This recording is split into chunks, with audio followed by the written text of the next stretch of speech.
বিশ্রামের দরকার। 8 ঘন্টার কাজের আইন হয় আমাদের দেশেও, পরবর্তীকালে হয়। পরবর্তীকালে আমরা 8 ঘন্টার কাজের শিফটিং থেকে এসেছি। আজকের দিনে নরেন্দ্র মোদীদের সরকার, বিজেপির সঙ্গে তৃণমূলীদের এমপিরাও এক সুরে সুর মিলিয়েছে। ওরা বলছে ভারতবর্ষের শ্রমজীবী মানুষ হচ্ছে গরুর বলদের মধ্যে, যতক্ষণ পারো খাটিয়ে নাও, মালিকের আগে স্বার্থ চরিতার্থ করতে হবে। সেই 8 ঘন্টার কাজের দাবি শ্রমকোড বাতিল করে বলছে 12 ঘন্টা করতে বাধ্য যদি মালিক চায়, বিনা ওভার টাইমে। আগে ওভার টাইম দিতে বাধ্য হতো কলকারখানার মালিক, এখন বিনা ওভার টাইমে। দেখবেন এখন যারা এলাকার মসলন্দপুরের ট্রেন ধরে ওই অসংগঠিত ক্ষেত্রে কাজ করতে যায়, তাদের ওই 8,000-10,000 টাকার বেতন, কিন্তু 8 ঘন্টার থেকে 12 ঘন্টা ডিউটি। তাহলে তারা আন্দোলন করবে না? তাদের যে শ্রমকে শুষে নিচ্ছ, তাদের মানুষের থেকে পশুর পর্যায়ে নিয়ে গিয়ে তাদের নিষ্পেষিত করছো, তারা কি আন্দোলন করবে না? তাদের অধিকার নেই বাঁচার, তাদের অধিকার নেই দুবেলা দুমুঠো পেট ভরে খাওয়ার। এই জায়গায় দাঁড়িয়ে তাদের প্রতিদিনের ন্যূনতম মজুরি সংসদে বসে কমিয়ে দিচ্ছে 4,500 থেকে 5,000 টাকা এখনকার সময়ে বলছে ন্যূনতম মজুরি। সেখানে বামপন্থীরা কেরালার মাটিতে উদাহরণ করেছে 22,000 টাকা ন্যূনতম মজুরি দিতে হবে। এটা আমাদের ন্যায্য দাবি, আমাদের ঘামের বিনিময়ে, রক্তের বিনিময়ে তোমার ওই অর্থের ভান্ডার পোষণ হয়, আমাকে দিতে হবে।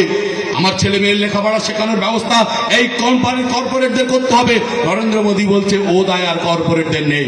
আমরা বলছি আমাদের কাজের নিরাপত্তা দিতে হবে। শ্রমজীবী মানুষ যারা প্রতিদিন কাজ করে, এখন নরেন্দ্র মোদী আইন করে কোর্ট করে বলে দিয়েছে তোমার কাজের নিরাপত্তা নেই, মালিক যেদিন চাইবে কাজ থেকে তোমাকে বহিষ্কার করতে পারে, কোনো কৈফিয়ত তুমি দিতে পারবে না, আদালতে তুমি যেতে পারবে না। এইরকম একটা জায়গায় দাঁড়িয়ে তাদেরকে ইউনিয়ন করার অধিকার পর্যন্ত কেড়ে নিয়েছে। যে দাবিগুলো কয়েকশো বছর ধরে তারা লড়াই করে আদায় করেছে যে শ্রমজীবী মানুষ, এই বিজেপির সরকার এক লহমায় শ্রম আইন সংশোধন করে তাদের সব অধিকার কেড়ে নিয়েছে। তাই তো বিজেপির সংগঠনও একাধিকবার ধর্মঘটে সামিল হয়েছে সিআইটিউর সঙ্গে। এই জায়গায় দাঁড়িয়ে আমাদের ভারতবর্ষের মানুষকে শুষে নেওয়ার চক্রান্ত করছে। পার্লামেন্টের প্রত্যেকটা বিল হচ্ছে জনবিরোধী বিল। এখানে দাঁড়িয়ে আমাদের সামনে এসেছে ঐক্যবদ্ধ হওয়ার সুযোগ।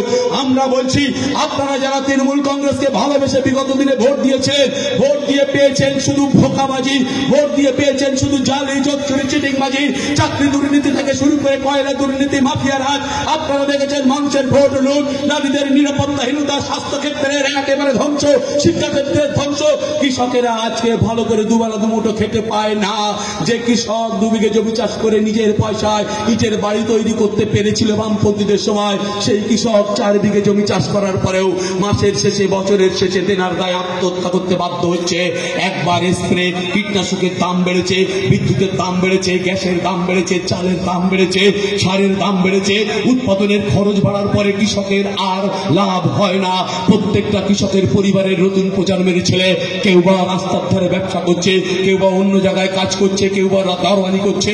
এইরকম ভাবে আপনাদের কাছে প্রশ্ন করতে চাই, 10,000 টাকার মজুরি পেয়ে কোনো মানুষ আজকে দ্রব্যমূল্য বাজারে ভালোভাবে থাকতে পারে না। এক অরাজকতার মধ্যে দাঁড়িয়ে আমার ভারত, আর ওই পার্লামেন্টে একটার পর একটা জনবিরোধী বিল। আমি বলছি আমাদের প্রধান শত্রু হচ্ছে কর্পোরেটরা। এই আদানি আম্বানিরা তাদের লক্ষ লক্ষ কোটি টাকার পাহাড় জমিয়ে ফেলেছে। আমাদের কয়লা খনি থেকে জল জমি জঙ্গলের অধিকার তারা পার্লামেন্টে ওই দালালদের দিয়ে অধিকার কায়েম করে নিচ্ছে আইন পাস করে। আর আমরা শুয়ে শুয়ে স্বপ্ন দেখছে, অনেকে বুঝেও না বোঝার ভান করছে। আমি বলছি বন্ধু, আজকের দিনে দাঁড়িয়ে আপনি চুপ করে থাকুন। সমাজ যেভাবে চলছে ঠিক এইভাবেই চলবে আর 15টা বছর।